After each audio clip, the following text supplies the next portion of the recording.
আমি আমার নির্বাচনী এলাকার এই মধ্যপ্রাচ্য যুদ্ধে শাহাদাত বরণকারী মোশাররফকে গ্রহণ করলাম, লাশ গ্রহণ করলাম হিমন নামে আরেকজন শ্রমিক, যিনি মধ্যপ্রাচ্যের সৌদি আরবে চাকরি করতেন।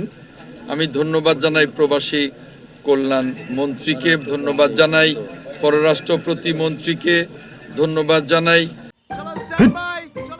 লাইফে কোনো কিছুর গ্যারান্টি নাই, তাই ইন্স্যুরেন্স করুন সিটি ব্যাংকে, কারণ ইন্স্যুরেন্স করলে সিটিতে সুরক্ষা পাবেন নিশ্চিন্তে।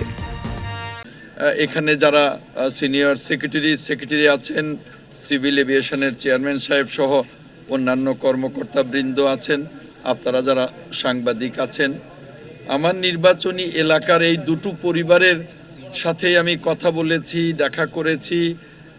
তাদের এই সুখের দিনে আমি তাদের প্রতি সমবেদনা জ্ঞাপন করছি। তাদের পরিবারের সুখ সন্তপ্ত পরিবারের জন্যে আমি যে সামান্য কিছু অনুদান এখন পেলাম, সেই অনুদানের চেক এবং নগদ অর্থ আমি এটা হস্তান্তর করছি,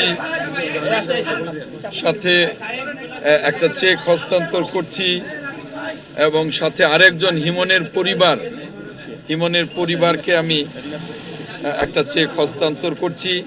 এবং এদের জন্য যে দীর্ঘমেয়াদী আমাদের মাননীয় প্রধানমন্ত্রী জনাব তারেক রহমানের নির্দেশক্রমে যে দীর্ঘমেয়াদী সহায়তা, সেই বিষয়টা আমাদের প্রবাসী কল্যাণ মন্ত্রী বলেছেন। আমি সেজন্যে আমাদের মাননীয় প্রধানমন্ত্রী জনাব তারেক রহমানকে ধন্যবাদ জানাই।